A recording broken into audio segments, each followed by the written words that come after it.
You tend to find that I got, I can ask Bob Kloss, how many t-shirts do you own? Beekeeping t-shirts. Well, here's one for you. Can you read that one? Susquehanna. Okay. Susquehanna. I Yeah. don't I don't From have that one. Maryland. Maryland. Wow. Merrill, where'd you get Yeah. that one? I gave them a talk. Well, they saw me at EAS and Yeah. they asked me if I would speak to the club about oxalic acid a couple of years ago. So they wanted to pay me. I said no. What about a t-shirt? So yeah, There you go. I probably have 40 or 50 of them. Yeah. Wow. Oh my God. That's great. Yeah. I easily have that. In fact, I think I was gonna, if I could find a few minutes this week, I actually wanted to see if I could count them. And I know that Sharon takes some of them and some of my nicer ones, she don't want me to ruin them, so she hides them in the closet. So I have to go ahead and find her secret stash. Yeah. And they're I not the saw everyday I saw ones. her wearing the Long Island beekeeper one. Yeah, That's funny. Funny. yeah.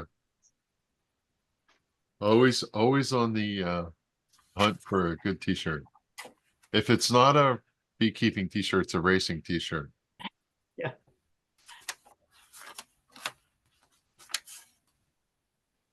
I still have people trickling in, coming in, so that's good. We get started in just a minute here. Hi, Kevin. Hello. Welcome. Jean, thank you.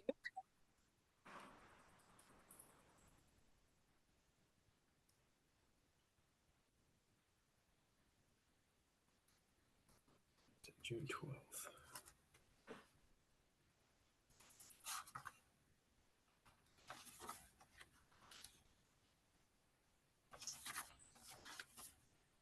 Okay, so I think we could probably get started. It's 7:04, soon to be 7:05. We give it a 5-minute buffer, and if anybody else comes through, we'll let them in. But I wanted to start the session tonight with recognizing where we are in the beekeeping year, and especially understanding whether you're a new beekeeper or a beekeeper that's been doing this a while.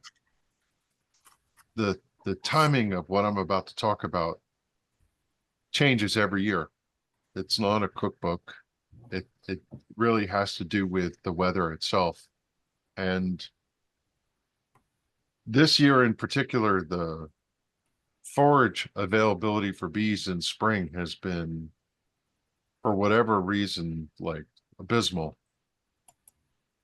The nectar flow from the rain all through persisted in the spring gave way to no plants in the early summer.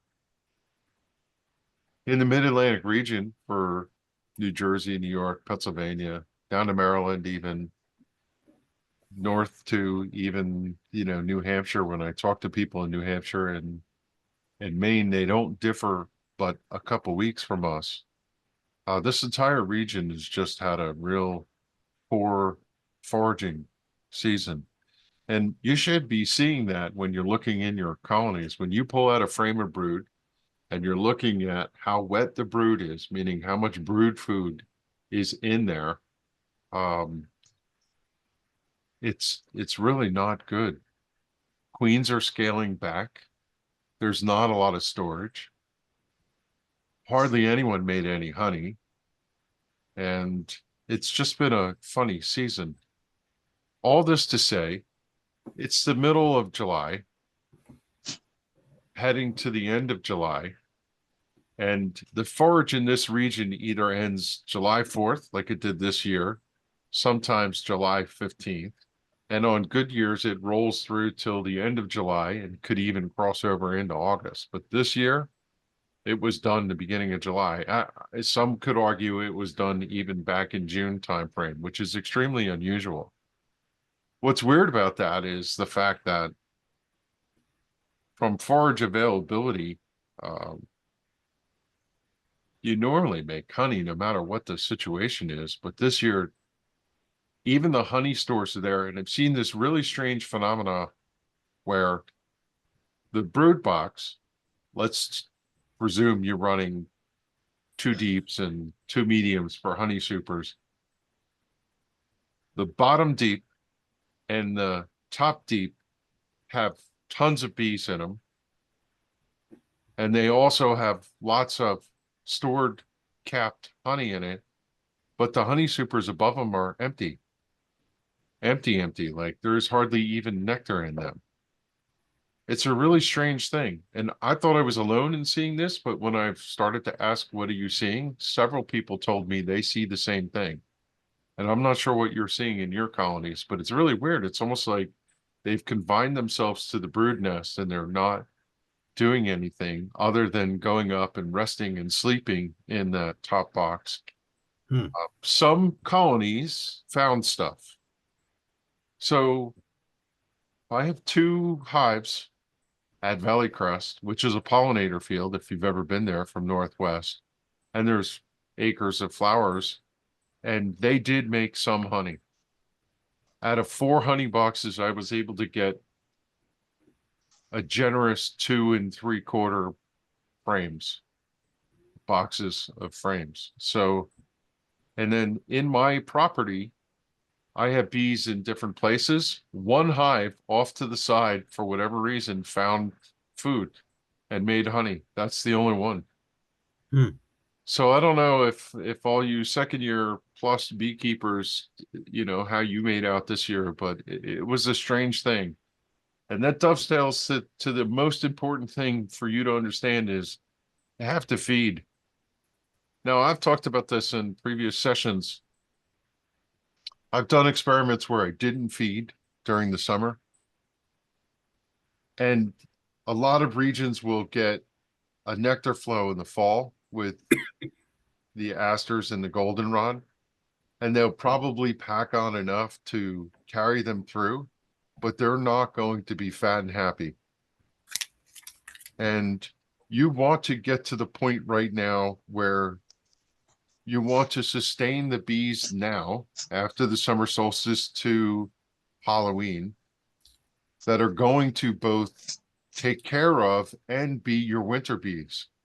And given the situation we had this year with the nest being dry, they're stressed out. They don't have food. They probably did okay with pollen, but they don't have a lot of food reserves. And there's nothing out there for them. So in some years, you could optionally wait till later to feed, but you need to feed this year. And one of the things that may or may not be clear, when bees eat pollen and they consume nectar, they transform those sugars by breaking them down. And when they break them down, they change over the chemical format of the sugars, and it makes alcohols and esters. Nico. And one of the byproducts is hydrogen peroxide. And hydrogen peroxide is in the colony as part of their immune system. It's antimicrobial, antibacterial. When they break down the food, they create that situation, which is part of their protective envelope. And when they're hungry, they don't have that advantage. And so feeding them not only sustains the colony from being hungry and allows them to rear quality bees that they're going to do through the rest of the year, that'll be your summer bees, but it also aids in the immune system. And so if you have brand new colonies, like, I know this is not a beginner thing, but I reared new queens and so did Bob together. And I'm trying to build a new colony and I have to feed it. But even full-size colonies, I pulled down all my feeders, top feeders, Man Lake ones, the ones that we recommend, out of the rafters yesterday. And I'm going to go put them on all my colonies and start feeding. I made the trip to Costco last week and bought 200 pounds of sugar to get started. Oh my God. And my tip is, I don't know if you love this, but Arizona iced tea, I buy the gallon jugs all season long. And as I empty them, I fill them with sugar. Now, when you feed this time of year, you want to feed 1-to-1 solution, 1 part sugar, 1 part water. I take a kettle, hot water kettle, fill it up, flip it on, bring the sugar up in the Arizona jug filled halfway, and I pour the water in over it, and I just mix it around. Those jugs are super sturdy. They can take the heat and liquefies all the sugar to the point where it becomes a solution. You don't have to stir and go crazy with it. And then I top it off with water right to the top. Now, if you listen to some of the popular YouTubers out there, especially Bob Binney, about feeding, and it came from Doug Somerville, who's a renowned beekeeping researcher, they will tell you that bees actually do better on a thinner syrup than 1-to-1. The ratio is like 1.35 or 1.15 or something like that. I'll be honest with you, I'm not out there with a scale.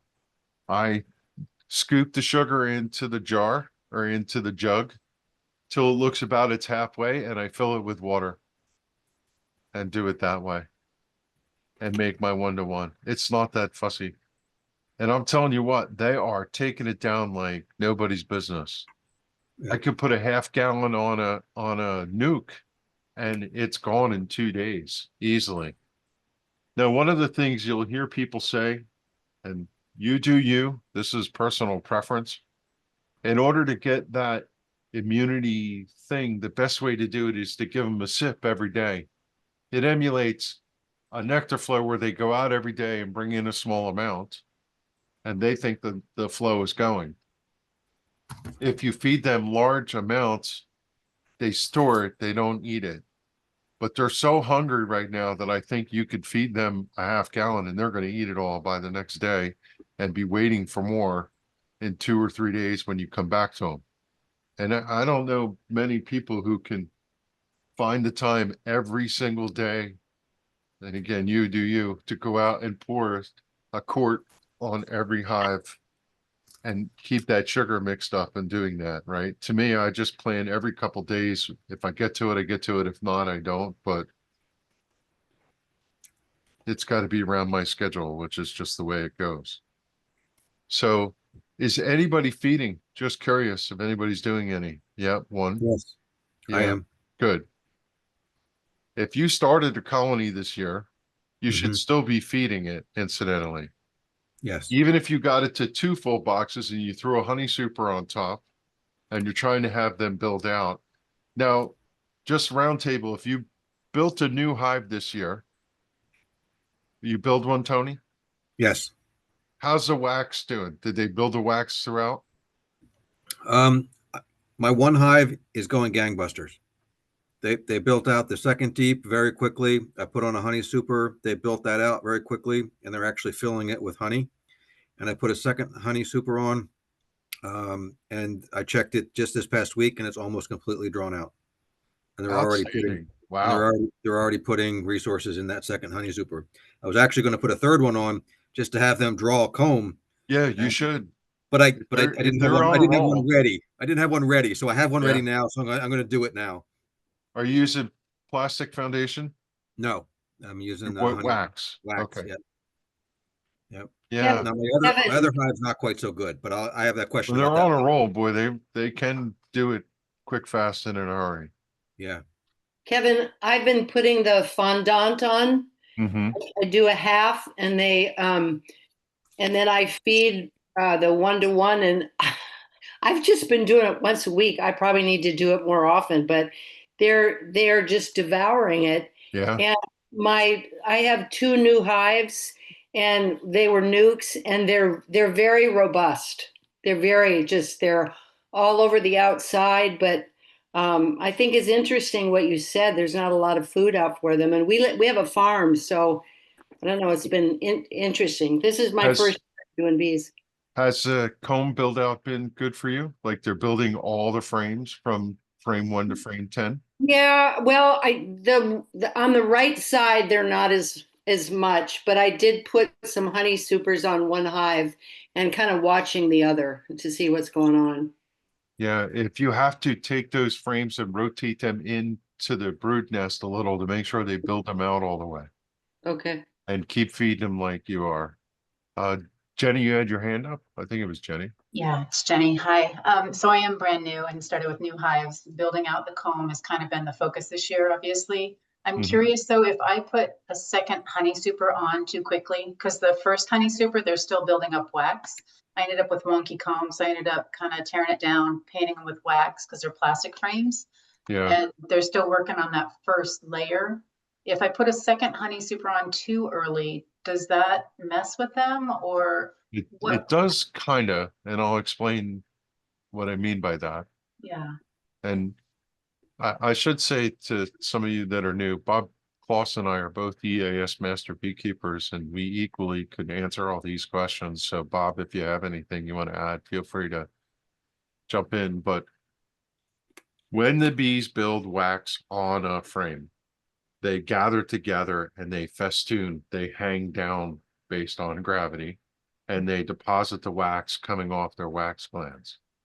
Ideally, the way that they do it, and I'm guessing you could see my hands. Yeah. They build on this face and they build on this face, and they build the two together until their butts come together, their abdomens when they rub together, and that's how they know to stop. Hmm. In order for that to work right, for them to build it out and meet in the middle, they have to have a lot of bees. If they don't have a lot of bees, they build this side out, and then they don't encounter bees on the other side, and they keep going and they push right over to the other frame. Gotcha. If you put a second box on top and you distribute the bees all over the place, they Mhm. may not have the population groupings to work together to come together. So it's always better when you're building wax to keep them compact. Okay. So there's lots of bees, so that formula of not getting wonky comb occurs. Okay. A lot Gotcha. of times when you see people struggle to build a box from the center out, it's because they don't have a lot of bees, and the bees on the fringe are doing the best that they can, and they might build small little pieces, or they might build the center out and they'll build it out to the frame next to it and nobody's there to stop them from doing it. Got it. Where when they have a full population of wax building bees and workers, they'll build to the proper way. And So they need extra feeding to build wax, right? At this point. need tons of food. It takes a significant amount of sugar syrup to get them to have the carbohydrates. Okay. All right. Thank you. I appreciate that. Yeah, and one clear thing about the 1-to-1, in case it's not clear, in the fall you feed 2-to-1, 2 parts sugar to 1 part. When do you start that? 2-to-1 is a storage. The viscosity of the liquid and the concentration of the sugar to them is more akin to making honey. And from that perspective, they would store the food, which is why you would not feed heavy solutions. You want to keep it on the thinner side. 1-to-1 is a really highly concentrated sugar, more than what they probably are getting out of plants from nature. But we want them to have a saturated sugar so that they have all the carbohydrate. And don't forget too, somebody made mention that the bees are hanging out. Why? Because it's hot. And while it's humid, they're in search for water. They need water. They use a tremendous amount of water to cool the interior of the hive. Bees are constantly on search for water to come in and control the atmosphere. So when you feed them 1-to-1, they'll use some of that water as part of the water capacity inside the colony. Sandra, you had a comment? I had a quick question about how long should we be leaving our supers on and then starting to do like the Varroa mite treatments? So you have honey supers on your hive and you want to do a Varroa treatment. I did a test and I only found one mite this Okay. weekend when I did do a test. So I Mhm. don't think I have an issue, but I knew based on like it's again my first hive, or my first Yeah. 2 hives. So but I thought it was around this time period just to kind of start checking for Varroa mites, correct? You're spot on. with that. Okay. Yeah, And so then so I thought we had to, so then do I need to remove, or I don't need to remove my supers then because I don't have any varroa mites? I could keep them let's on. talk about that. Okay. Yeah, everybody's probably in a different state. You either are building a hive from scratch and you don't have full honey supers. Mhm. You started a hive this year and they went gangbuster and they do have some honey storage. Or you're a second year person and you should have honey boxes with stuff in it and you're trying to figure out when should you pull your honey in contrast to whatever your treatment plan is. The first thing to say to you is you took a mite measurement, great. If you don't find mites that are above the threshold and it doesn't warrant a treatment, that's good. But you want to continue every couple weeks or a month from now to go back and monitor. Keep in mind that as the queen's rearing bees, the varroa mite are go underneath the capping. And when you take your sample, you might miss all the varroa mites that are hiding in wait underneath the capping. And as the dearth continues and the queen stops laying and all that brood emerges, you end up with a large contingent of varroa mites. So don't rest on your laurels, do check. You can leave your honey stores on the hive if you're not issuing a treatment. That's perfectly fine. You don't have to do anything. Now, one thing I'll say to everybody is if you are in the mindset to harvest some of your honey, don't feel like you're stealing honey from the colony because they're hungry. If you take your honey and harvest it and feed them sugar, they'll be perfectly fine. Honey is food for one emergency. If they're hungry, they'll break into the honey, they'll start adding water to it, and they'll start consuming it. But what they really eat is nectar. Honey is storage food for winter. So you taking their honey and feeding them a sugar solution is not that detrimental. Some people really get a little weird about that. Like they'll chastise you for taking honey. That's not kind of the right way to do it. I mean, don't get me wrong. It's great to leave them their honey and it's a natural food. It's got vitamins and minerals and antioxidants, but feeding them sugar is perfectly suitable. If you're going to do a treatment, then whether you do or don't leave the honey supers on is one, a matter of practicality, and two, a matter of doing the right thing when it comes to the treatment piece. Practicality, if you've got to take the hive apart in order to put a treatment in, that's a lot of work. You know, you got to take the honey supers off, take the top brood box off, insert the treatment, and then rebuild the stack. And then 42 days from now, this was a specific treatment. You got to go back and pull it all apart to get whatever that is out of there. Whatever the case, you can't leave the honey supers on if the product says you can't have honey on there. And then you have to figure out what to do with it. So from that standpoint, the question about honey supers, one, it's a matter of practicality. Take them off so that you can get to the brood nest and harvest it. And two, take them off if the product you're using, you're not allowed to have honey on it. Now, the darling product in July timeframe, when you have honey supers on, is Formic Pro. And it's a really good choice this time of year because it does a major knockdown of varroa mites. And it's the right choice because if there's any part of the year where you're going to have a significant number of varroa mites in your hive, it's now. They're at peak population. And so to get a massive kill of varroa mites is a good thing. And the one product that really is tried and true is Formic Pro. So what's the hang up about Formic Pro? It needs to be in lower temperatures. Like the last couple of days, we had a window.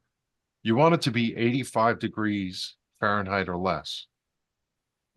If you put it on when it's too hot, the product comes out too quickly and it can do damage to the bees. It'll kill the brood. It'll damage the workers and it may even harm your queen. And the other thing about using Formic Pro is don't forget to read the instructions every time you use it.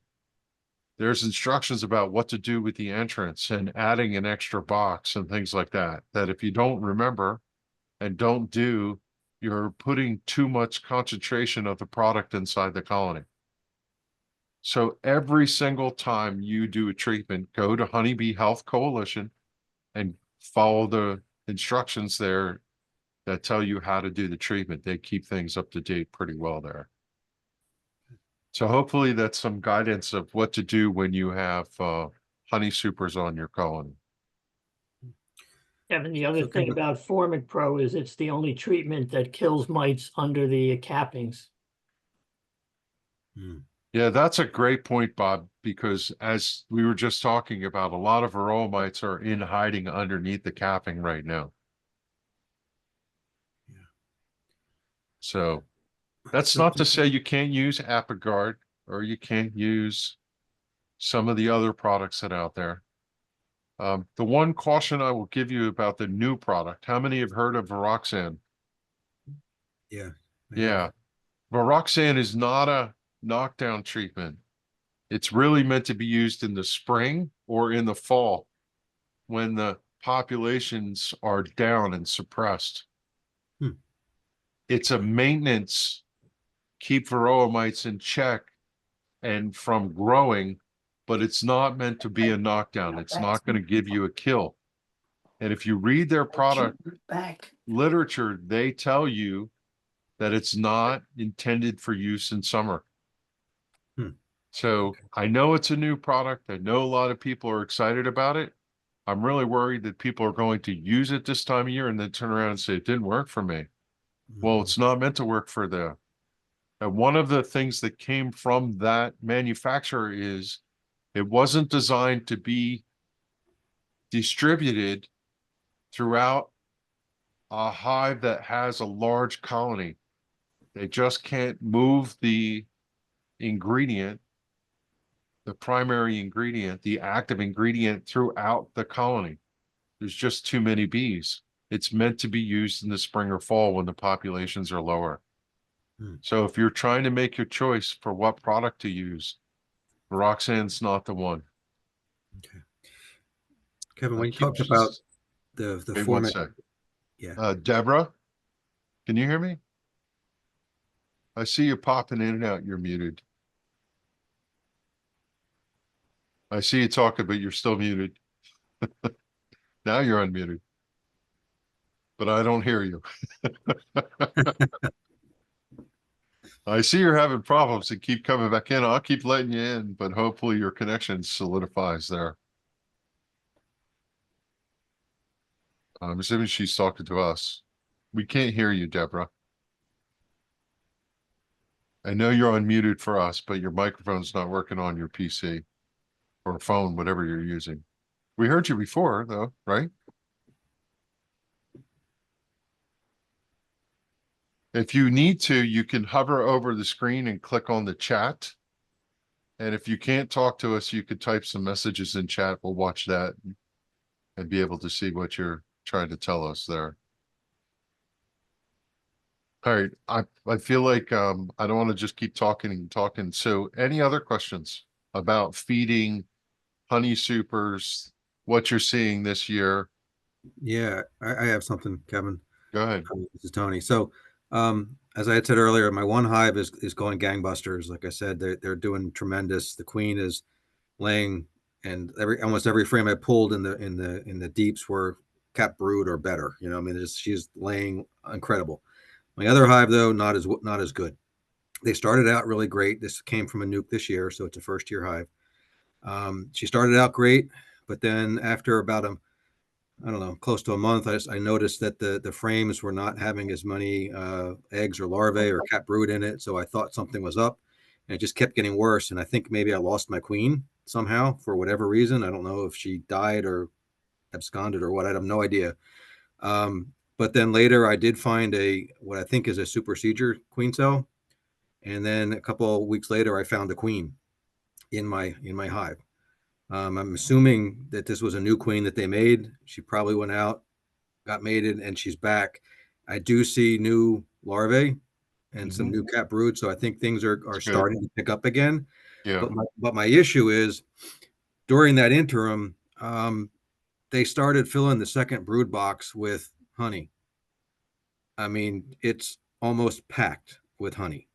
yeah, So I realize that I got to do something. I'm not 100% sure what to do, but I'm going to tell you what I think I should do, and you tell me if it's right or wrong. okay, go ahead. Okay. So I'm thinking what I want to do is add another deep between the first and the third, the first and this and the current second box, and then um, I don't have any new drawn or any drawn comb for that, so it would be new foundation. So I was thinking of taking 2 frames from my really strong hive, putting it in there as a way to maybe help with the population, but also Entice maybe, them to go in the middle. yeah, start to have them go up to the middle, draw comb, and then also maybe the queen will start laying there as well. And then I can put 2 fresh frames in the really strong hive and let them build that out and start using it again. Yeah. Any comments, Bob? What you thinking?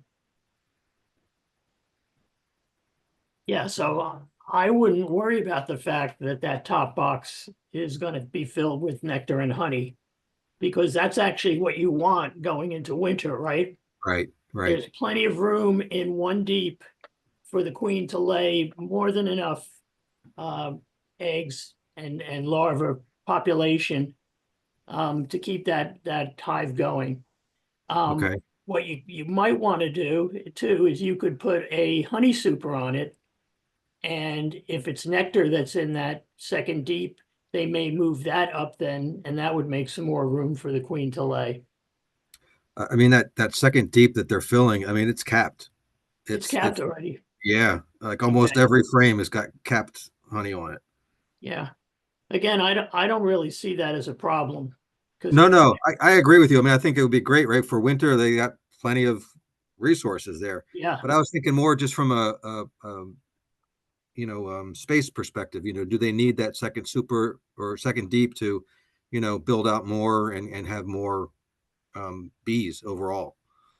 they really don't, because and again, if you run the numbers as to how many spaces there are in one box, a lot of commercial beekeepers run one deep as the brood Okay. box. There's plenty of Okay. room down there.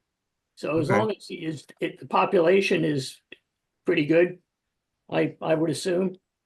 I mean, it's nowhere near as good as the other hive I have that has the 2 deep. I mean, there's so many freaking bees in that hive. When I Yeah. open it up, even the honey supers are full of bees. And I go down into the brood boxes and they're full of bees. So in the other hive, the one I'm worried about, I mean, yeah, there's bees in there when I open it up, but not nearly the numbers that I see in the other one. I mean, what you're really seeing is the difference between queens, right? Yes. If you say you started that one from a nuke, chances are that nuke was, that queen that was in that nuke was put Yeah. in there when the nuke was sold, right? Yes. For More than some- likely. Yeah. Yeah, and for some reason they did, so it's not an overwintered nuke where the queen overwintered and those are all her bees. Actually, these were supposed to be overwintered nukes, the 2 that I Okay. purchased. Yeah. But again, the fact that the bees superseded her, there was Yeah. something they didn't like about her. Right. Right. And I'm a firm believer in the bees know what they need to do. Yep. And I wouldn't be too concerned about that. Kevin, I don't know what your 2 cents is, Okay. but I wouldn't put a third deep in there. Okay. So just let it go and just let them do their thing. If you want to feed them, as Kevin was suggesting, right, to make sure that there's enough food and she continues to lay. Now, she probably was born after the solstice also, right? And typically those queens that are born after June 21st, they just keep building up and building up and building up. They Mhm. don't really slow down like an overwintered queen or a more mature queen would. Okay. Queens that are born after the summer solstice, they just lay away and build up population. So I think she'll catch up is I guess what I'm saying. I wouldn't really Right. be too concerned about it. I might feed Yeah, I've been feeding. to I've been make feeding sure. since I got them. Yeah. But I mean, what are your plans? If you put a third deep on it, Are you gonna use 3 deeps going into winter? Yeah. I- I, No, you know, Bob and I are like one brain. It's amazing. When he answered that question, he said what I was thinking. Good. I will add a couple more nuances to it. Okay. When they don't have a queen, and typically it takes a month for them to rebuild a queen. Yep. There's no brood to take care of. What are they going to do? They're going to go out and forage and they're going to pack it in. Yeah, they But did. when a new queen starts, she's not going to go gangbusters right away. She typically will find a small space. She'll lay a baseball size to get started. And Okay. then as she starts to build more brood and there's more brood pheromone from so many young, what'll end up happening is the bees will go, okay, she's at it again. We're going to make room. And they'll start clearing all the space in your honey supers, including that top box. Okay. They'll make room for her. And I don't think you need to go Okay. through the machination of adding a spare Okay. to accommodate her. I think you could let it ride and Okay. they'll equalize and distribute the brood nest in that So- spare space. So should I add though a honey super on top? So, because I mean, I don't have it again. There's no drawn comb in my. Wouldn't hurt to add a honey super. You can Add it. run that till fall when you got to pull it off. And Okay. if they really needed it, they could find a place to store. Okay. All right. That sounds good. Because even in the bottom deep box, the outer frames are also full of honey. Well, you're describing what I saw is that for Yeah. some reason they seem to be really packing it in. Some Yeah. of my colonies are in winter state. Yeah. The frame 1 and 2, part Uh-huh. of 3, 7, 8, and 9 are capped honey, and Oh, it's wow. really strange. But they didn't put any in the honey supers above. And Yeah. they had 2 drawn comb honey supers, and there's nothing in them. So it kind of Yeah. flexing. And I've had 3 or 4 people tell me that that's what they've seen already. So Yeah. yeah, I From don't know how to explain it. We don't have the advantage, everyone, of lanternfly honey like we did for a couple of years, where the nectar flow came through and the bees were fat and happy through summer into fall. There was like no break. Mhm. Lanternfly is pretty much gone. It's Yeah. distributed. It's out in Maryland and other places away from us. Yeah. And it seems like the birds and the bats figured out how to eat all the lanternfly nymphs too, which ended up equalizing that. So, Cool. All right. Deborah, Good. did it sort out for you? I saw the message from Sandra that turn your camera off, so I did send you an email saying we're recording this, so if worst comes to worst and you can't hang in there, at least we can have the recording to refer back to. So I can comment a little bit, can I? yeah, go ahead. Okay, I got a 5-frame nuke. Didn't get it until middle of June. It's pretty late. And I've been feeding. I put it in 2 mediums, brood boxes, and I have a medium super on top. They've been doing well. I've fed them the whole time, still feeding them. My honey super is pretty full of honey, but it's not all capped. I was wondering, why isn't it capped? They're just not there yet. I see that too. What you want to do is pull up the frame and look at the honey in there. First thing you'll notice is it's either wet or it's dry. When I say wet, it looks watery. Or dry, it looks very thick and viscous and shiny, almost like a glass orb. If it's at the glass orb stage, where it looks really heavy, like if you stuck a toothpick in it and pulled it out, you'd get really thick, then they're going to cap at any moment now. It's really kind of early. Sometimes you have to wait till the end of July, depending on when they found whatever it is and how long it took them to dry it out, how many workers they had to process that honey. It may take them till August.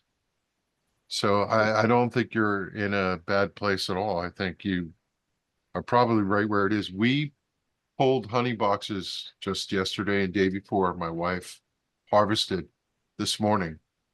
And there's a handful of frames that are not capped, but they're ripened is the term. and they're so dry that when we measured them out with a device, they came out at 17%. So they're dry enough to be able to harvest. Okay.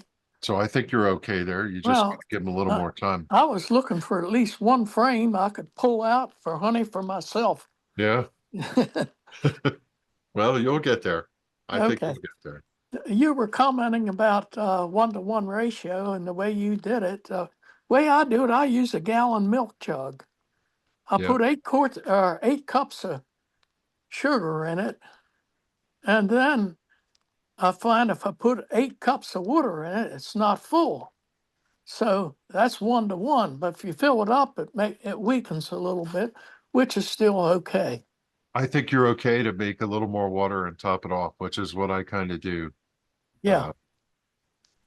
Yeah, the water goes in, and so when you put sugar in, there's air in the sugar in between all the crystals, but the water is dense. So when you pour it in, it goes down through all the air and it doesn't fill it up. So when Yeah, you right.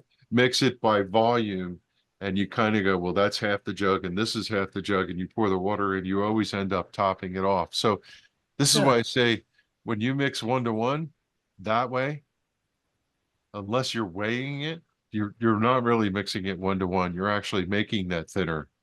Yeah. So you're doing the right thing in that capacity. Another thing, the other day, the bees seemed to be more defensive than normal. And I was trying to do a little research on what's going on here. They've acting like this. Now, under my hive, I have wood chips. I put Okay. a layer of wood chips down, and I've seen they've been disturbed, like something might make a nest in there and sleep in that nest overnight. Then I heard somewhere that skunks can come along and tap on the hive when the bees Yeah. come out. They eat the bees.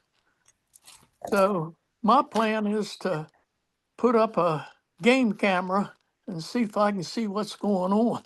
That's a good idea. Yeah. The other thing too, when Do they you were see holes? Like they're leaving little holes in the wood? I've seen that, yeah, and that indicates skunk, doesn't it? Holes. Skunks usually scrabble. What leaves holes are the oh my gosh. I have it in my- Chipmunks? Chipmunks. The chipmunks leave holes and they Okay, scrabble all through that. okay. And I see holes all over the place. In fact, they're actually burrowing in the dirt in my apiary. There's physical holes for them to go in the ground. Another thing I discovered, when the bees are somewhat defensive, you can hear them. The other day, my wife and I sit out for happy hour. It's near the hive.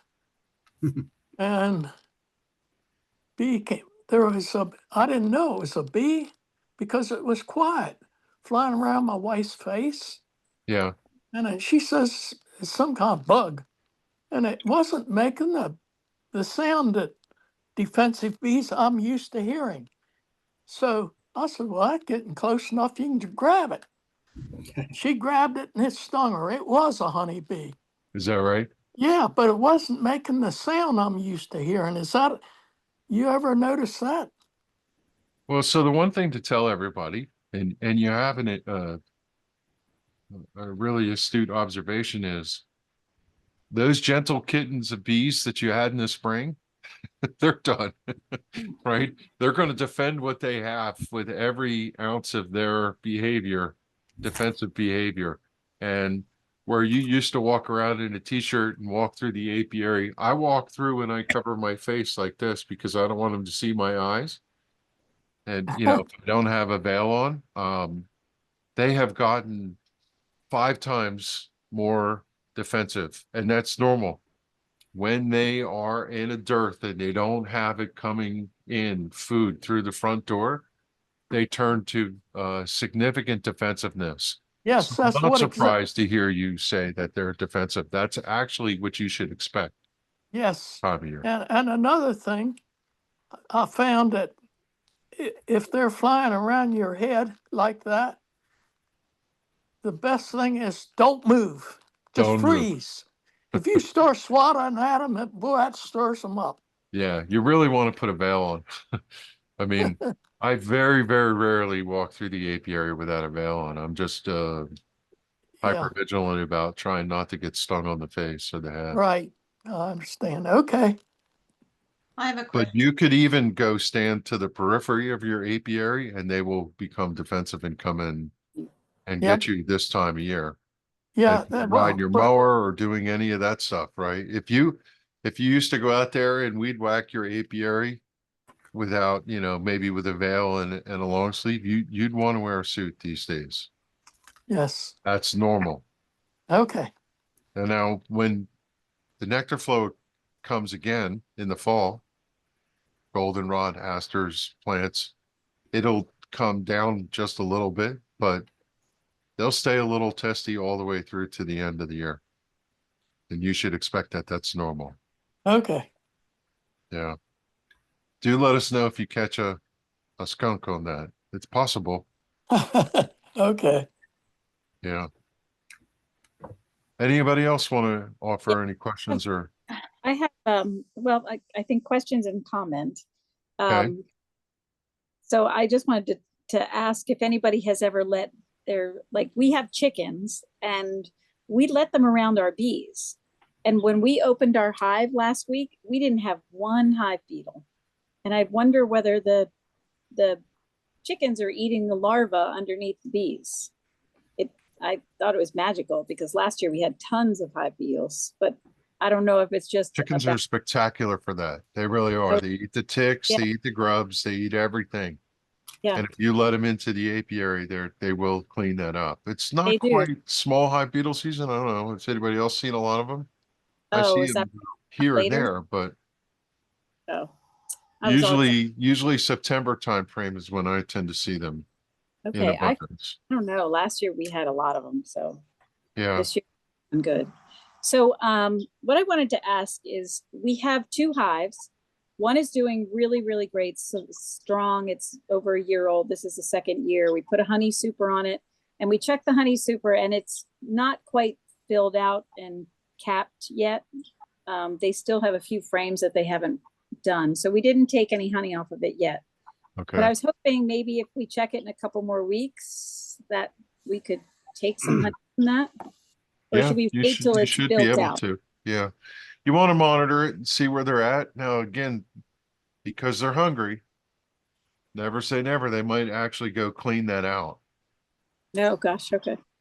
And if that's the case, then you shouldn't feel bad about it. They needed it. Yeah, So, okay. Well, we'll check it before we take any. But yeah. the deeps seem full. They're full. They've got brood, they've got honey, they've got nectar. They're looking pretty good in that hive. Now the other hive, I had sort of the same situation as Tony, where we had bought a nuke and then I don't know what happened to the queen, but they were suddenly superseding that and making an emergency queen. There were a lot of queen cells in the bottom, but they had one right in the middle Yeah. that they were working on. And when we checked it last week, there was a new queen. We didn't see her, but there's, the babies are all in there and it seems to be thriving. However, this week I noticed on that same hive, there's a lot less bees going in and out. And in our really strong hive, they're all Yeah. over the face of it. In the weaker hive, I'm going to say, might not be exactly correct, but there seemed like there are less hanging out in the front. They're still going in and out. It's not a ton going in and out, but they're not hanging out in the front. And I'm wondering if I should be worried about that. So the first thing to say is all these colonies are like children. Every one of them is different and there's no rhyme or reason. I could stand next to one hive and it's bearding like crazy and the one next to it, you don't even see any bees coming and going. But when you open it up and look, there's bees floor to ceiling and wall to wall. Yeah, that's how it was last week. Hard to say. Okay. a lot of the times their behavior is driven by whatever they've got going on. If they've got on a nectar flow and they have a lot of wet honey, wet nectar in there and they're trying to dry it out, you might see bearding where they come out because they need to open the channels in order to funnel the moisture out. So a lot of it is driven by the atmosphere environment that they're trying to achieve. If you had what you talked about, where they had a reset for a month because they requeened, then the push-pull of what bees do for a living has been disrupted while there's been no new bees. So if there's no new bees to push the bees through to their next job, then they become kind of weird in their behavior, like they're coming and going at the entrance. So there's always a reason for these things. If you track it back to like interruption in brood, no new bees, to push the wax makers out into being wax collector or nectar collectors, to push the foragers out to be foragers, right? That could be the possible answer to that. But as long as you have brood in all stages and an operational queen, they know what they're doing and they'll do a decent job at it. But this is a good point to say to everybody. We Nico. have a lesson in the program about summer queen failures. So keep that in mind.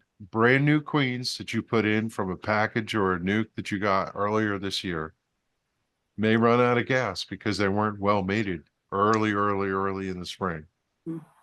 Nucleus colonies that you bought from somebody that had an overwintered queen could be a second or third year queen, and they're going to run out of sperm in the spermatheca and they'll go south. They've been laying up a storm all spring and they used up all the material they had available to them. Don't rest on your laurels for your queens. The only reason I say this is not to be alarmist, but to say to you that if you have a queen that goes south this time of the year, it's better to catch it in July or early August than to be facing some sort of queen replacement and an interruption in production of winter bees in September, where you can't find a good queen and they don't have time to recover from the disruption. So if you're going to have a problem, you're so much better off, even on a week by week basis, by catching it as early as you can and taking a corrective action.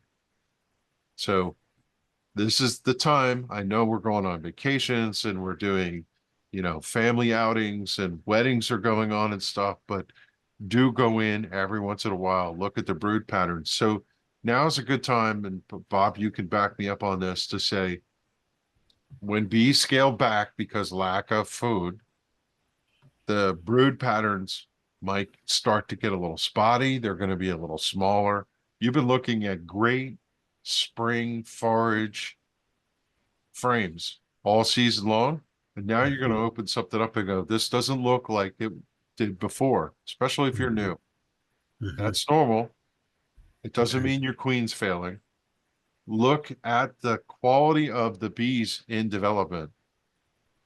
If the eggs are standing up the way they're supposed to, and then they lay down and they turn into pearly white grubs that start as an open C, close as a C, become a big fat larva, and then end up getting capped, and you see that going on in where they are making brood, then you don't have a concern. What you shouldn't see is dry. You shouldn't see twisted. You shouldn't see yellow tinge. You shouldn't see gray mass. It shouldn't be drones in the worker area. These are red flags. I don't know if, Bob, you want to add anything else to what we should be expecting this time of year? Well, a couple of comments. One is, if you have an overwintered hive and you take steps to prevent it from swarming, a lot of times if they don't swarm, the next thing they want to do is supersede the queen. I get a lot of calls after swarm season is over from beekeepers that say, Bob, I think I'm queenless.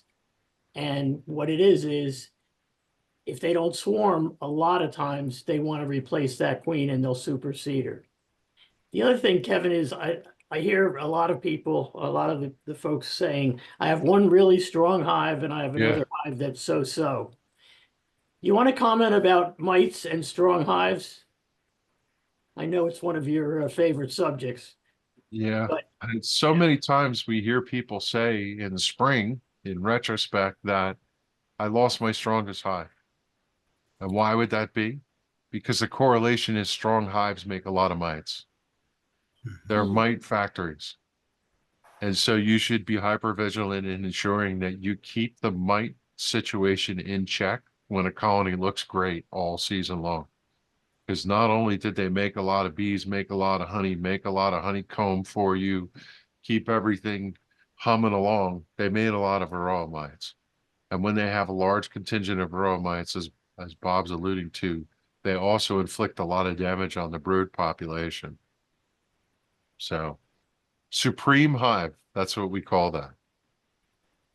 We call it the supreme hive syndrome. I can make that up, Bob. Yeah, so you just want to keep monitoring those really super hives that you have. Because again, they, at this time of year, they're producing more mites than they are new bees. Hmm.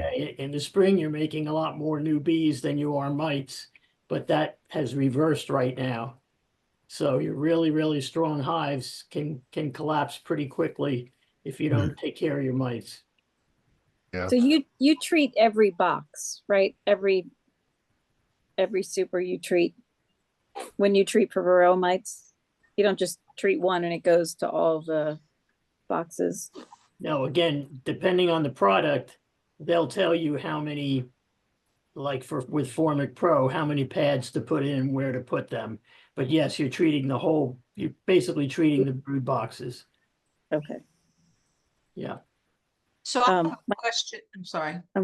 I'm sorry. I just had one last comment. I noticed that I let a lot of my herbs from my gardens to go into flower, and the honeybees love that.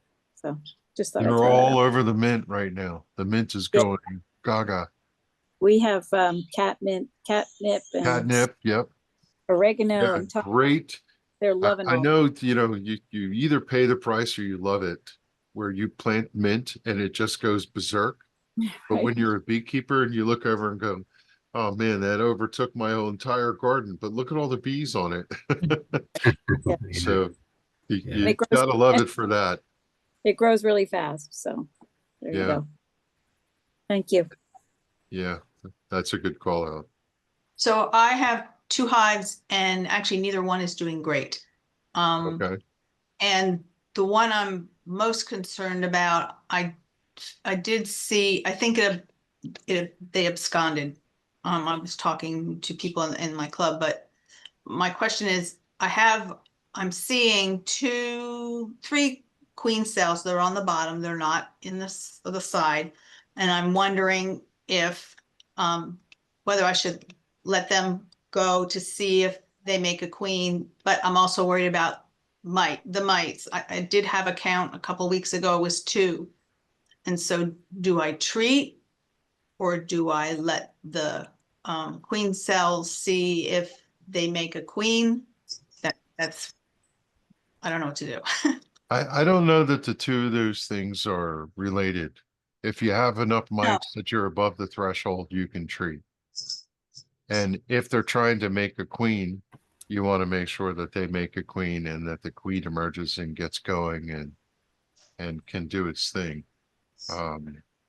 Because you're making a new queen, that's not something that would prevent you from treating, if that's not clear. Okay. In the context of requeening, you might have experienced what we just talked about, right? Maybe the queen was of inferior quality for whatever reason, and it decided to requeen. One of the things, and Eileen and I were having this conversation because she's got one of those problem child colonies. If you have a queen that wasn't right, something's off. She's in there and she's laying eggs, and they decide something's wrong with this queen, and they have to make a new queen. What are they making the queen out of? Her genetic material. If she's not right, maybe the daughter is not going to be right, and you get in this cyclical problem. If you find that your queen doesn't requeen itself and get going right away, you might want to go in and pinch the queen, kill all the queen cells, and go put your money down and buy a mated queen somewhere and do a queen introduction and stop the cycle. The other thing that you could do in that circumstance, but when you get later in the year, this becomes less of an attractive situation, is put a frame of brood from the other colony. And then the donation material that they're making a queen out of, genetics came from a proven colony. That's what I Right, but it takes 30 days from them to start a queen cell to a queen being operational. And if that 30-day cycle rolls through and you don't have success, you're looking at another 30 days. And we only have so many 30-day windows left before the end of the year. And they need to make bees for winter. They should be doing that now, right? So where are you located, Pauline? in Eldersburg, in Carroll County. Okay, Carol. Actually County. talking to Russ, I mean, he actually told me to take, like, he said 2.5, 2 full broods and maybe one that had, larvae. But my better hive, there isn't a lot to take from it either. So I only took 1 full frame and one that had, cap brood and some larvae, and I put it into the weaker hive. And I'm hoping I didn't weaken my better hive, and I'm waiting. It's just I'm concerned about mite and whether I should treat for mites or not. And if that Yeah, would, I mean, if so this is the thing, and I guess this is not on you.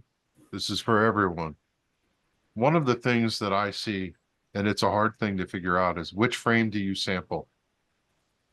When you pull a frame out and you're looking at it to sample, which was the right one to do? And if you have a brood nest with 6 frames that are the potential nurse bees that you want to sample, the logic is you want to pick one that is as close as possible to having the bees being capped. And the reason being is when the brood is in its final cycle, it gives off a chemical to the nurse bees that say, please cap me. That please cap me scent pheromone that comes out of the brood is the one that signals the varroa mite crawl off the worker and go into the cell to reproduce. But if you go over here and pull frame number 3, and it's not that, but frame number 6 was, and you do a sample and you get 2 mites, yeah, you're under the threshold, but maybe you made the wrong choice. And I have to say, for what it's worth, and this is not proper, but I'm going to say it out loud because it's on my brain. Sometimes I get to the point where, am I really going to worry about 2 or 3 or 4 mites in the sample and go, I need to treat? If I find mites and I know they're in there and I see frame after frame after frame of capped brood, which I suspect in my brain that always equates to there's mites in waiting, I might issue the treatment. I know the threshold didn't tell me I need to treat, but darn it, I don't want my colony to go down. And if it's that close that it's between 1 mite in the threshold and the other in my sample, I'm going to look at the sample I took and say, am I confident in the sample that I took? And if I'm a new beekeeper, maybe I'm not. And even when I'm an accomplished beekeeper, maybe I'm not. I read the tea leaves and go, well, I know this thing said 2 and 3 is the treat threshold, but there's 6 frames next to it that are cap brood that I'm pretty sure have lots of mites in them, and they're going to come out. And when I get them a couple weeks from now, they're going to increase it. I'm going to throw a treatment in. So just kind of use your common sense. I know that people like to count the thing and go, it's 2, I'm good, right? But there's a little margin in there that doesn't actually, in my mind, I always think of it this way. It's too close for comfort. I'd rather err on the side of treating if I had to. Because what's the cost? You're going to lose your bees if you're wrong. You could potentially lose your bees. yeah, I will. That's a pretty stiff price to pay, you know, for trying to do the right thing, right? You're trying to do the right thing. That's ultimately where I'm going on it. I almost want to do it prophylactically. I know you don't believe in that, but like Yeah. you said, there's mites. You won't get judgment from me about that. but I being a know newbie. so many, this is the thing that I'll say to you. I know so many beekeepers who don't even bother to monitor, they just treat prophylactically. And in the old days of whatever, there was always this, well, you're gonna harm the ability of the bees to adapt to the varroa mites. There's so many people doing it that it's a false argument at this point. They're doing it because they can't afford to lose their bees. They're sick of it, and they're going to throw a treatment in. And if somebody starts chastising you about that, know that the 6 people who are standing there in that conversation while the one person's lecturing you are probably throwing proactive treatments on, and they don't say a thing. Am I right, Bob, about that? Thank you. Absolutely. And you're Yeah. probably, if you're going to monitor, you're probably better off monitoring after you treat than before and using it as Yeah. a decision. No Should you truer treat- words were ever said. You know? That is true. treat them and then test them after to make sure that your treatments worked. Pauline, I had a question. Why do you think that they absconded? Because people have told me that. I sent some pictures to the Carroll County beekeepers and another beekeeping group and I sent some pictures, and that's what they said. I honestly think my gut from the beginning of the summer, maybe 3 or 4 weeks after I got both my nukes, and I could see that one was doing much better than the other, that maybe the queen was failing. But when I would go in, I would still see good sized patches of larvae, so that I knew she was laying, but I don't know if she wasn't laying compared to the other hive. And I think either she did die and they haven't superseded, or from what people were telling me from the pictures I posted, she probably absconded. So were the queen cells there? There were queen cells, a couple, not a lot, but on the bottom of the frames, not any in the middle of the frames. So if I Was see it a queen- swarm? Yeah, You if I say see absconded. If it was, I never saw it. Now, my bees are right next to our property and in the woods. So if they did and they went into the woods, I wouldn't see them. if I saw capped queen cells, my first thought would be they swarmed, Swarmed. not that they absconded. Well, But- that but was like it's- just recently. I mean, not the beginning of the summer, just in the last 3 weeks did I see. But But when the bees there's abscond, usually they something, all go. I think what Bob is talking, yeah, when they abscond, they all leave. Or Okay. there's something wrong inside the hive. You don't see any disease, you don't see any pests or something that would, I mean, usually there's a reason for them to leave in an abscond situation. So I'm with Bob. Abscond seems to be the wrong word. Swarm, I would believe swarm if they got crowded and they got the itch and they left at the end of the season. I don't know how they would have, they weren't crowded because I did put supers on. Yeah. I do have mediums, so I had at least, they were up to 5 boxes. 2 were more brood, and then That will usually do it. But this is the thing, and people don't talk about it. Some bees are swarming. The genetics for the queen emerge and the signal goes out to swarm. That's why it's funny, you read in the books, they tell you to buy queens that are not swarming.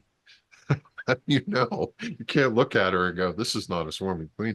You have Russ right next to you. Maybe at some point you have a conversation with him about getting a queen. Don't chase it too far. Well, again, I'm doing what I just did recently, like yesterday, today, because when I posted, he saw it, and I did talk to him, and he is the one who suggested taking frames from the other hive and putting it in the weak hive. And so now I'm waiting, and the waiting and the concern with the varroa mites, that's why I was asking you, should I just treat? I mean, it was 2, I counted 2 if I did it right, a couple weeks ago, and I've heard you're supposed to treat it too, but because I saw those cells, I was concerned that if I treated, I might damage the queen cells. So I waited, and now I'm thinking I probably shouldn't wait and I should treat. I'm going to see Russ on Friday, and I'll poke him in the chest and tell him to make sure he takes care of you. Well, he is. He told me to check No, back in 2 weeks. Just I need to abuse him. Yes. Yeah. So yeah, he is going to follow up with me. He said he would. I'm supposed to call him actually August 2nd. Okay. So, Pauline, Very I good. like the fact that you thought twice about making too many frames out of the better hive to put them in the other. And this is something that we face all the time is Yeah. a lot of times, you weaken a good hive to try to save a bad hive, and you end up with both of them being weak and you lose both of them. So And it's that- always a consideration, do you really want to weaken your better hive to try to, help a little dink hive that may not make it anyway? Yeah, and that's where I'm at. I thought I had more brood in there, but when I pulled it out this morning, got up and did it early. I didn't have as much cat brood as I thought I had when I talked to Russ, so I didn't take quite as much as he said and put it in there. But yeah, it's gonna be a crapshoot. It's always, That's the always demon that something to Eileen's been consider. chasing. yeah. Yeah. Yeah. And Kevin, I didn't end up doing, I didn't do anything yet. Yeah. I'm sorry to keep asking you for advice and then basically not taking it, but every Okay. time I go back into the hive to do what we discussed, something's changed that makes me think I need to give it more time. Now, I Yeah. went in a couple days ago and darned if there's queen cells in there now. I don't know how that's possible, but there's queen cells in that weaker hive that I was going to Really? either shake out or combine with my better hive. They're decent looking queen cells. Like Yeah, in fact, form. in fact, one of them, I've ripped one of them open by checking. Yeah. So that one's gone, but there's two more. Doing bee math, I don't know how that's possible, but they're there. And so I thought I better wait. I didn't want to take hives from, or I'm sorry, frames from my stronger hive for the reasons that Pauline was just talking about. I didn't want to weaken my stronger hive. And I didn't want to combine it because you had said they might end up killing your good queen. So Yeah. I didn't want to do that either. So I was ready to give up on them, but now I see these queen cells. So I guess I'm just going to see what happens. I mean, I have a feeder on there, so I'm feeding them. Yeah. I still think, for what it's worth, that one frame, that other hive, I think they might be able to take one frame. It'll set them back a little bit, but they will compensate, especially if you're feeding the other hive and you give them drawn comb. Mhm. It might, I know, this is that game you play of like, darn, if I could just take one frame, I might rescue the other hive. Is that worth the risk to the big one? Only you can answer it, but the farther we get into the season, the harder that decision becomes to pull the trigger on that. But I know. I don't know. I just hate, like Bob was just saying, I hate to take the chance of Yeah. weakening my better hive when I feel like I've given that other one plenty of chances. you sure have. It's been an So- interesting summer for that one. Yeah. So I'm back to a waiting mode. So Yeah. we'll see what happens, I guess. All right. I want to call on a couple people that we haven't heard from. Jenny, you want to ask any questions or tell us how your things are going? Actually, as I'm listening to everybody's experience, it's making me question what I've been doing. So, I actually have been going in and taking out the queen cells to try to prevent swarming. And that's kind of where my mindset was. But as I'm hearing of these failures, I'm thinking twice about doing that going forward in the future. Is your queen, the patterns okay in that colony? Yeah, both hives are doing great. I've got full boxes of bees. And so that's why I put one super on. Honey is starting in the middle, but they're slow to build out wax, right? And so as I'm looking at the full boxes of brood and everything on the two bottom boxes, I'm feeling like I need to put the second honey super on just to give them space. But as we already talked about, it won't necessarily be what I'm looking for because they have to build out the wax, right? Yeah. So I guess my big thing I need to decide now is if I'm going to overwinter. I'm still on the fence about it because this year all the effort went into building that comb. And I've heard it, and I've got Italians, which I know need a lot more feed. They're not as hardy through the winter. I've heard people do well with them and get them through the winter. But I think where I'm at is if they don't make it through the winter, then I will have ruined the wax that was built out. Isn't that true? If they don't make it through the winter, the wax will be absolutely usable the next year. It will. You might consider looking if there's any sign of problems at the brood nest comb, but the rest of it would be completely viable. So I don't know that that should be your detriment. Really, what we want to focus on and what we'll talk about this month, next month, the next couple months is ensuring that our bees are clean of varroa mite, Mhm. so that the harm that they place on the population of the colony doesn't impact the bees that make our winter bees. And Right. if you have an operational colony that's doing what it's supposed to do, Yep. chances are at this time of year, it's not going to swarm, although it would be weird for them to be making queen cells. Yeah. Yeah, so I just keep knocking them out. It doesn't sound like that is the preferred method though, because obviously as a queen ages or there's a problem, the bees know what to do and they would want to replace that. But so far brood pattern's good. It's continuing to, show good signs in both hives. So I just thought knocking out the queen cells would be the best course of action so I don't lose my hive. Yeah, Bob, you have any comments on that? I don't know why they would be making queen cells. I always, I would just say, give it a lot of thought before you knock down, especially capped queen cells. Okay, Because if they're capped already and you're trying to prevent swarming, once they're capped, they probably have swarmed already. I haven't seen So- any capped and maybe I'm confusing the cup. Cup with it, that could be too. Yeah. That could be too. That's probably what I'm doing. They're cups. I'm taking out the What cups. is you're So in Alaska, aren't you? I am, yeah. I So what is found- your season right now? We're getting colder already, unfortunately. Yeah. Yeah, we still have probably another 3 weeks, honestly, before, if I'm gonna harvest, I need to do it soon so that they can keep their reserves to get through the winter. Like make that point in time and make a decision. Otherwise, I'll let it go a few more weeks. And then unfortunately When not. you say getting colder, what would the overnight temperatures be? 45. 45. Okay. Yeah. Yeah. And August will get into our rainy season. So that's never good. We're barely keeping at the 50s at that point. So typically what you see, these bees will start to cluster at 45 degrees on the overnight.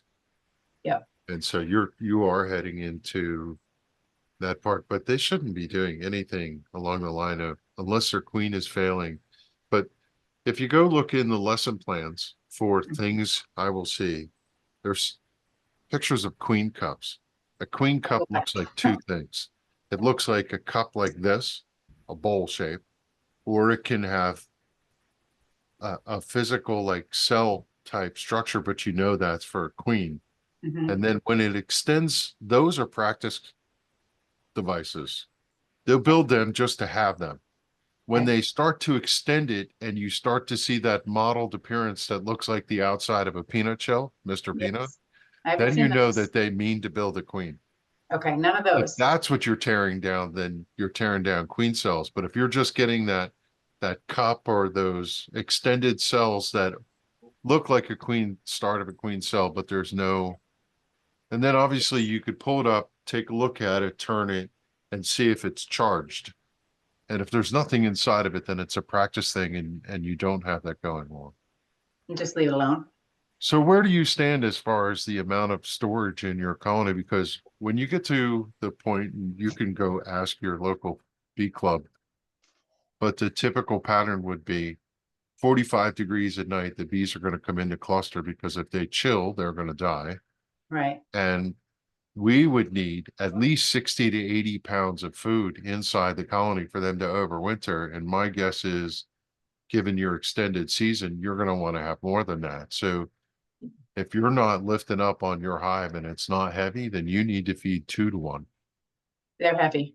Yeah. They're are. heavy. Okay. They really should be fat and happy already if you're heading into that winter Yeah, and I haven't been feeding. I kind of was doing a top feeder and I keep playing around. It sounds like I need to consider, I don't know, the in-hive feeder, the frame feeders. When it starts to get to the overnight temperatures where they're going to go on to the cluster, you can put an internal feeder and keep feeding them, but you want to be careful about how much you're feeding them. And this Mhm. applies to everybody, by the way, because you don't want to give them a lot of liquid food that they can't ripen and cap before winter, because you don't want to go over winter with wet food in the colony.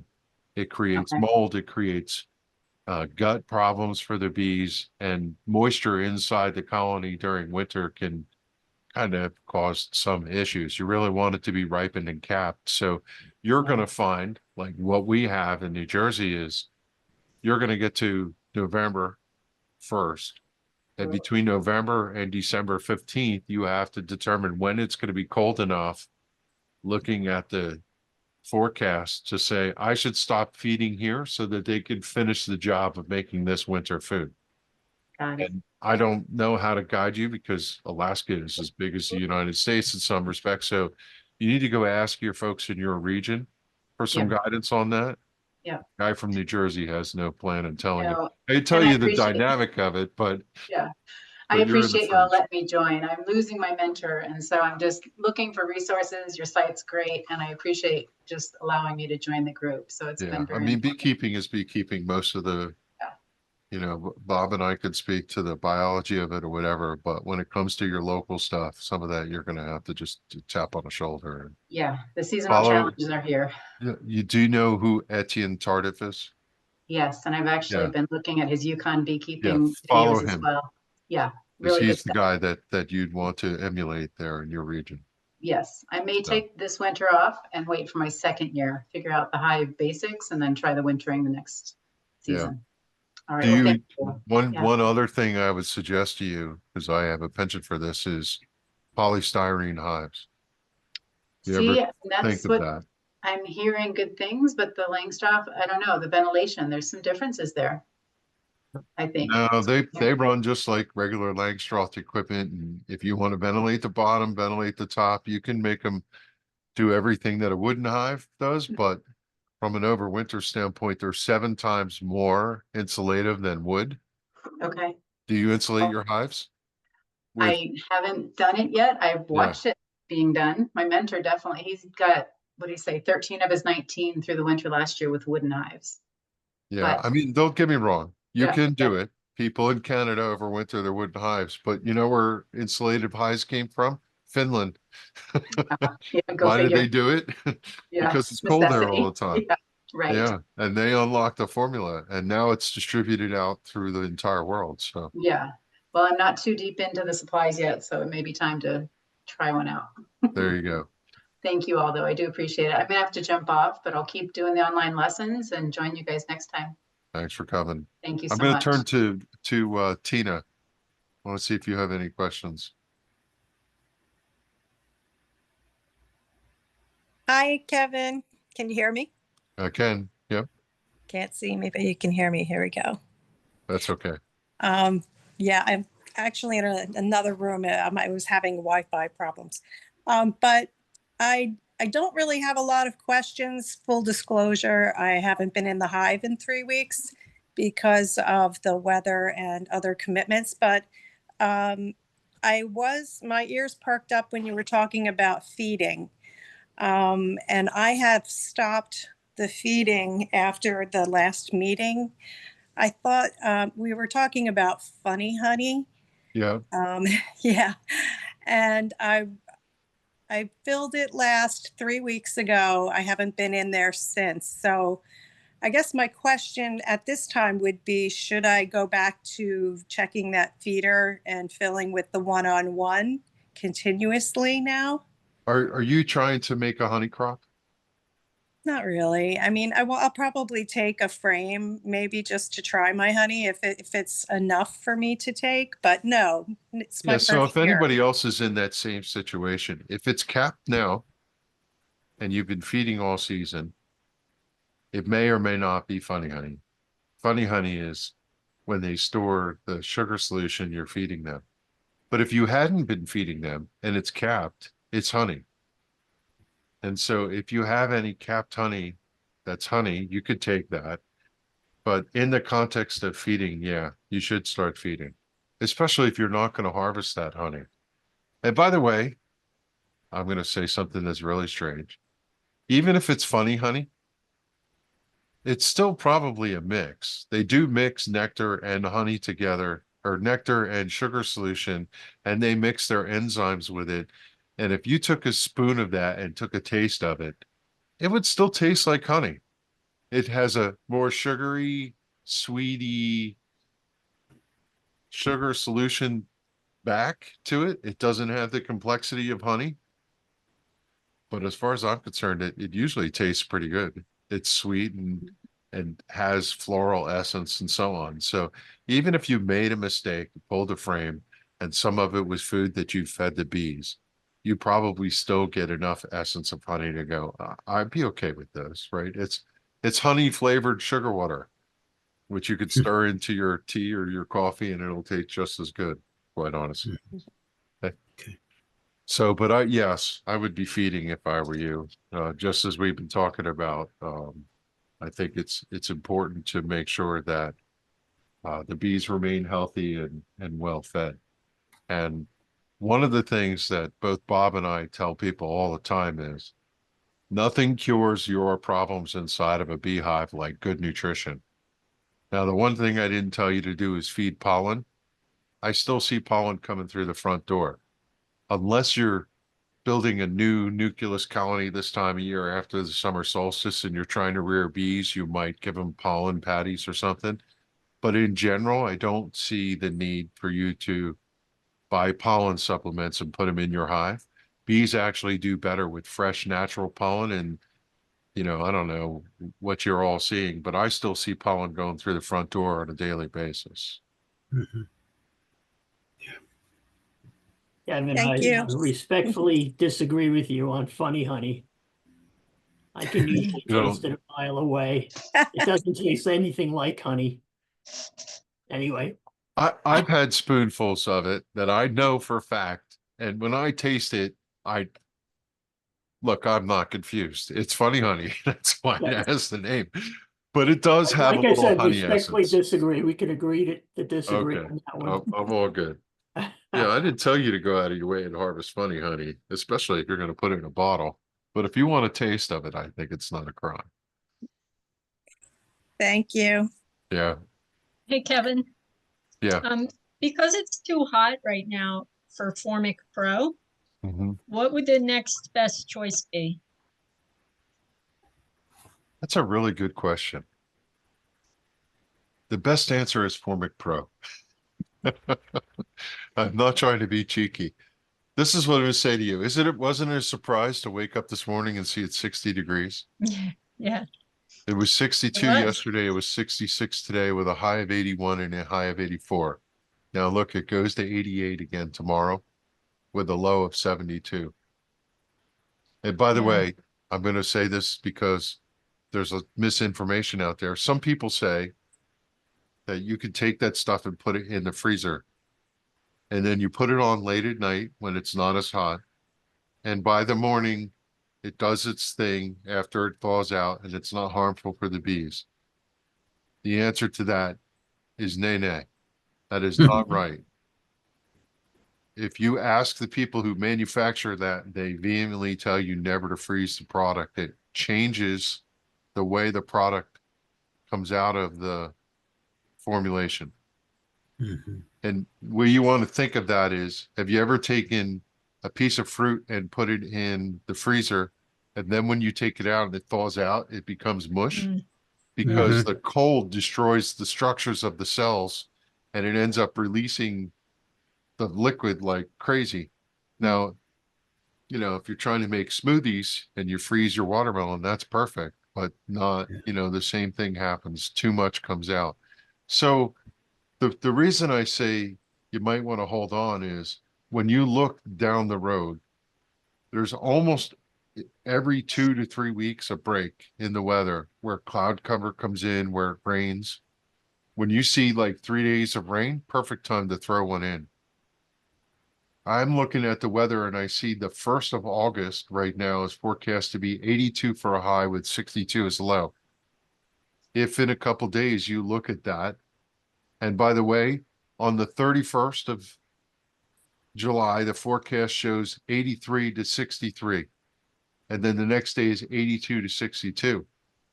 So if that's true, the 31st, which is what, 10 days away, less, then they probably have it right.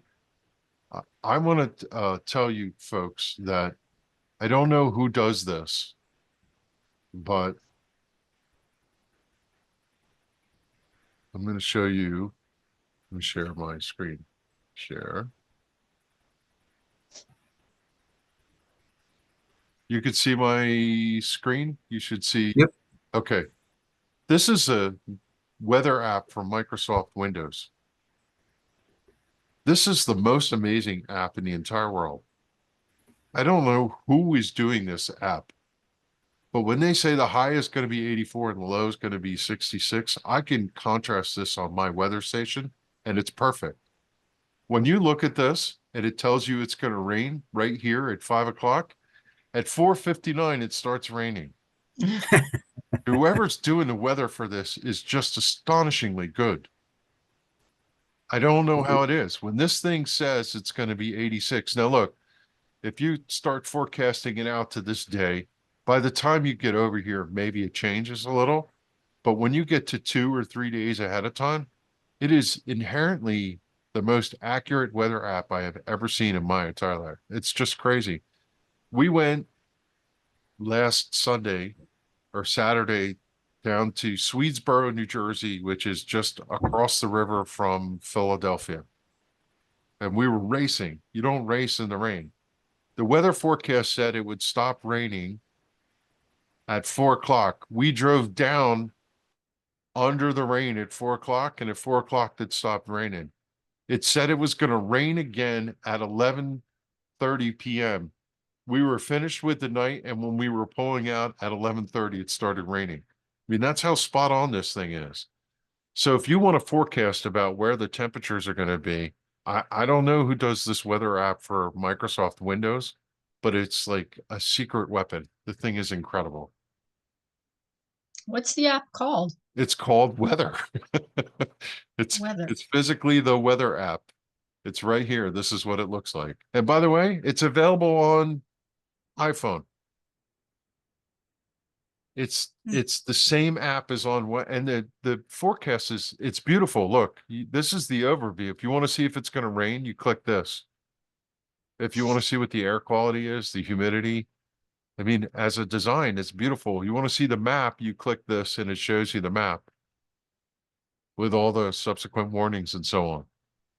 You could watch the storms come through, and sometimes you see storms on like Storm Radar, which is one of my favorite, and they start to dissipate and it actually rains over your area. This thing gets it right. So I'm just saying, I don't know, like, it's almost like Mother Nature herself has created this application and she's putting the data in it. It's crazy good. So you think it's okay then to wait 10 more days and then use Yeah, Formic Pro? I do. I think, you know, if you're within a 2 to 3 week window, you're fine. I'm not going to do my Formic Pro treatments till after I come back from EAS. So if you're in the July to early August timeframe, I think you'll be okay. If you had a hive that was absolutely festering, I would be concerned. But I think there's enough of a window that you should be okay. I do like and have preached that I'd love to see the bees clean of all varroa mites by August 8th. So, but that treatment, how long is a duration that you put Formic Pro on? Does anybody know? 2 weeks for Yes. the 2 two weeks. pad, for two Right. pads. If you're using one pad, it's one pad and then 10 days later, the second pad. But if you're using one pad, it doesn't kill the mites under the cappings. Under the capping. You So should I always do. use 2 pads for 2 weeks. So but I Bob think- is And I'll just absolutely right. reinforce what Kevin is saying. you know, come this time of year, when you start getting into July and you're thinking about mite control, keep looking for those windows of temperature, because you only need 3 days that it's gonna be below 85. I like to get it 80 or below, but 85 is okay. I do too. But you only need the first 3 days to be in that temperature range. Because that's when most of the off-gassing happens. And the other thing, back to Kevin's point before, follow the instructions, because the instructions say leave the whole bottom entrance open and put another A empty second box, super yeah. on the top, so that the bees have a place to go to get away from the fumes if they want to. Okay, so every year around this time, start looking for that little window, because Formic Pro is really the best one to use if you really want to knock down that mite level. And then after that, you can go with the other treatments that just maintain. Now, can I use Formic Pro if I used it last fall? And then I used Viroxan this spring? Yes, Yes, Okay. yep. you try to avoid doing it back to back to back. Although So we saw the Apigard, yeah, go ahead, Bob. we saw the Long Island beekeepers do it back to back to back to back. Yeah. They had an emergency situation, but yeah, Hey, Kevin, can I ask a question? This is Tina. sure. What about the oxalic acid strips? What is your opinion on when that should be used? That's Viroxan. That's what I was talking about earlier. They're spring or fall. They will do some help in some way, but they're not going to be a good choice this time of year. Okay, thanks. You could use other products. Apigard is a good choice. It's thymol. So I know, you know, people tend to focus on like the big ones. One that is falling out of favor right now is Apivar. Apivar. The bees have become resistant to the Amitraz.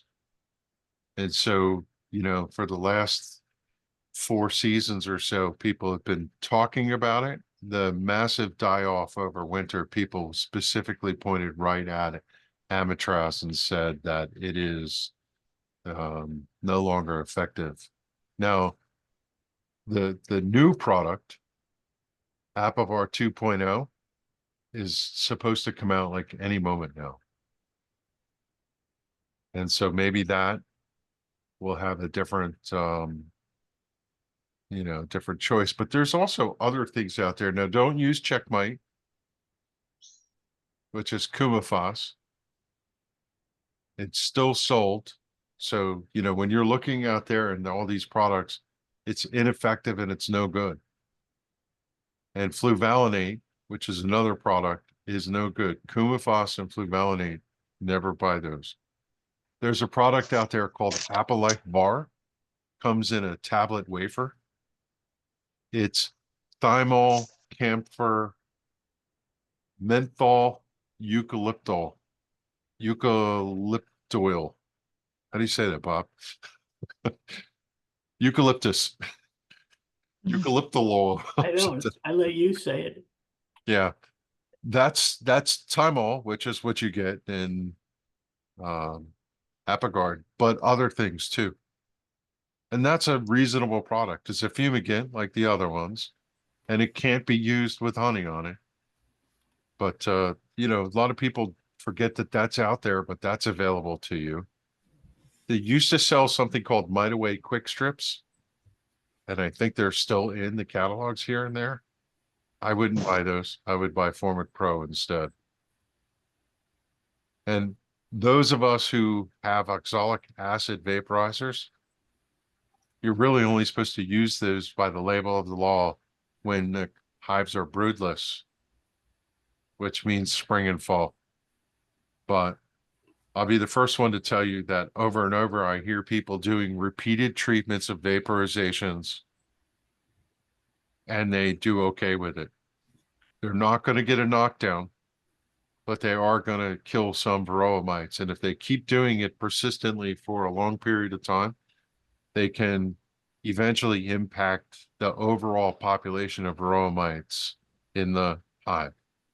So while you're not really technically supposed to do that, people are still using it. There was another product out there called HopGuard, potassium salts of beta acids. It was like a derivative of tobacco, if I'm not mistaken. It's being taken from the market. I've never heard anyone say they did well with it. And I've also know that it's goopy and it's not good to work with, and I would not use it. Okay. And of course, don't forget, there's all the other IPM things that you could do, like remove drone bird. You could use the screen bottom board. Some of the mites may fall through. There's just a handful of things that you could do that help aid. But for the most part, honestly, the primary choice right now would be, we typically like to say, as beekeepers, you want to plan your treatment plan at the beginning of the year. And maybe you're going to start with an oxalic acid to maintain the mites, to keep them down so they never get a critical mass. And then you use a formic kill in the middle of summer to zap them all. And then you might use a vaporization of oxalic acid in the fall to clean them up so that they go through winter clean. Or you do it the other way. You start with Apiguard, or you start with Formic Pro, and then you change to the other ones. So, well, it's unorthodox, although you'll always get in the situation. Which treatment should I choose right now? Hopefully next year you'll think about this and plan your year. Like, I'm going to start the year off with this, if that's what I'm going to do. I'm going to go in the middle of the year with this, and I'm going to end with that. And then you monitor through, and when you find that you have that threshold that requires a treatment, you already have a plan and you have the product in your shelf, and you're just going to put it in. Evan, if your mite threshold is borderline, as you were speaking before, you said sometimes if it's borderline, you know there's a bunch under the cappings and you're just going to treat anyway. Yeah. If it's borderline, is Formic Pro too strong? No, No? no. Okay. I haven't met a dead mite that I didn't love. I want to kill them all. I want to kill every one of them. If there's Okay. only a handful of them, when Kill they're 'em. dead, I'm still happy. No, kill them all. Yeah. Yeah, so Kevin, I unfortunately got kicked out when you were talking about that weather app. Is there a name for that weather app? It's called Weather. Just weather? Yeah, from Windows, Weather. Okay. It's on your Windows 11 PC. Kevin, Ah. I just looked it up. They renamed it to MSN Weather in Play Oh. Store. Okay. Okay. It's got I'll the look. same little logo, right? That's the right one. This one. That's it. Yeah. That's the one, I'll Bob. look for it. So you can. It has the same logo as the one in Windows. It's a round yellow sun with a cloud in front of it. Right. Your screen went off, but Okay. So you can do it again. MSN Weather. I just downloaded it. Perfect. Awesome. Thank you. yeah, and don't forget, there's a Varroa management tool on Honeybee Health Coalition. Yep. That you answer the questions. Yep. If you're really just, I'm not sure, and you need somebody to guide me, and you go through, and it will ask you, do you have honey supers on? What's your population? Are you at peak population, meaning you're in the middle of the year versus low population or dormant, and so on. And when you answer like 5 or 6 questions, it pops up an answer for you that says you could use MiteAway, Formic Pro, HopGuard, Apiguard, Apilar. And then when you say, okay, well, I'd like to use that, and you click on the Apiguard button, it tells you all the details about the treatment. And they have videos that show like, well, you open the package, you pull the lid, you place it here. I mean, it really does lead you by the hand through the whole thing. So you can't mess it up. So Cool. and I use it. I've been keeping bees for this long and I still use it. Mhm. So, Awesome. all right, Is that we're weather climbing app to free? free. Yeah, it comes with Windows. And it's free in the Apple Store. Hmm. Yep. Let's see. You see my screen. Let me see if I can get it. It's right dead center in the middle. No, yeah, no. That ain't gonna work. Sorry. I just downloaded one and it's telling me I have to pay, so obviously it's the wrong one. It's this one. You So found it, right, Bob? It's No. called blurry. MSN Weather. I got it MS in Play Store. That last one Huh. Okay. says Oh, MSN. it's a, okay. Did you say there was an app for mites? Tool on a Oh, website. oh, on our website, on your website? No, on Honeybee Health Coalition is the Okay. name. Type in Honeybee Health Coalition and look for the Varroa Management Decision Tool. Okay, great. Thank you. I don't see it as MSN on. Let me see if it's Microsoft Weather. Yeah, I don't see it in the App Store. Yeah, I'm not finding it either. MSN Weather.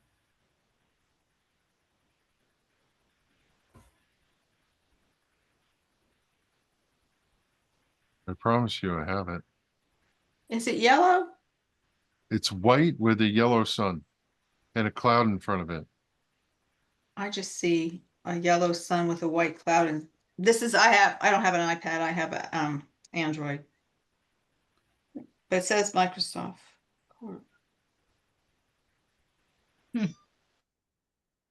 Yeah, it is called MSN Weather. Forecast and maps. Yep. It's on Android. And it's the same app. Yep. It's coming up in the App Store, like for Apple?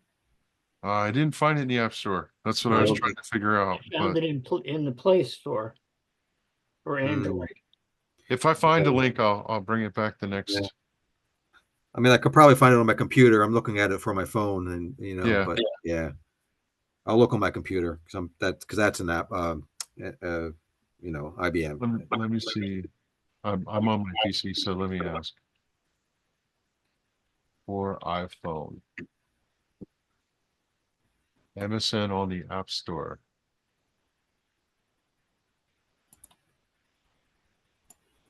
When it comes to Microsoft end, they don't play well together, Apple. No, unfortunately not. All right, so let me ask any other questions? Last call, I guess. Let's get everybody out of here. It's 10 minutes to 9. Kevin, I have no- I haven't gotten any calls about a mentor coming. I did send a couple emails, but I haven't heard anything from anybody. I don't have a mentor and I'd love to have one. I just made contact with everybody and I play matchmaker and everyone has been assigned someone. So if you didn't get a call, it should come through any moment now. Okay. No, I haven't gotten a call yet, but I'll await that. Thank you. Yeah, I Get it. just did it Saturday and Sunday. I made all the phone calls and got that sorted out. So hopefully in the Okay. next day or so, it did ask people to, we're a little behind schedule there, but to please make a point. So let me see, I can probably tell you who's going to call you. Just give me a sec. Okay. Did you get a call, Tony? Because I saw someone. Yes, I did. It was Doug Atkinson, Oh, right. Okay. and he's we have a time set up for this Sunday. Okay, cool. Yeah, so let me see if I can see who.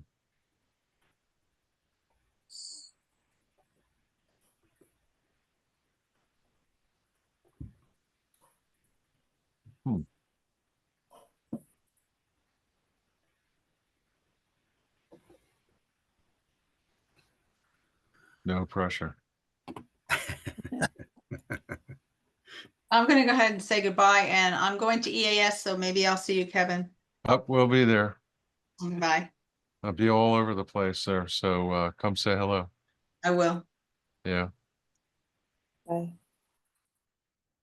Gina, I'll figure it out Okay, and see what happens. okay. Like I said, I'm pretty sure. Did you send it to NWNJBA at live?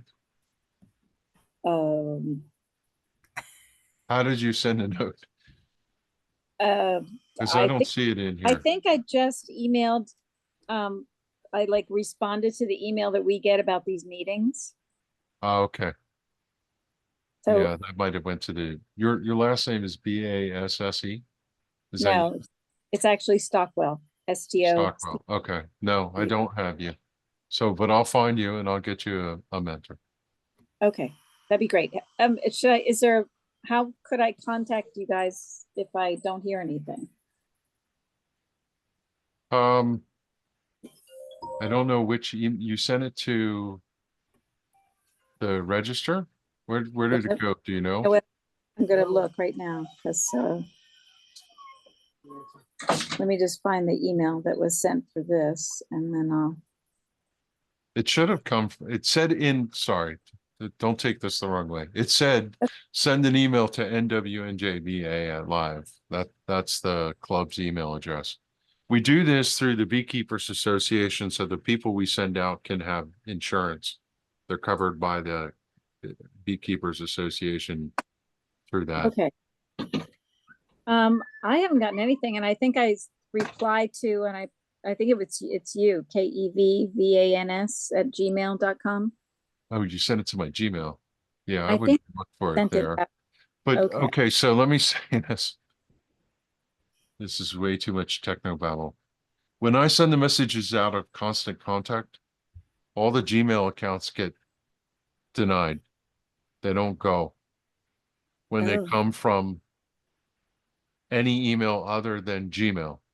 So what I ended up doing is using my personal email address to send messages out for Constant Contact so that if it comes from Gmail, it won't get rejected. Because so many people have Gmail accounts and they all bounce. But when they come back through my Gmail account, I don't look at it all the time. But now that you told me that, I'll find it and then I'll get you a match. In Okay. fact, let me look you up. So I'm on the Managed Mentoring website right now, and is the email address on here that I should send it? It's NWNJBA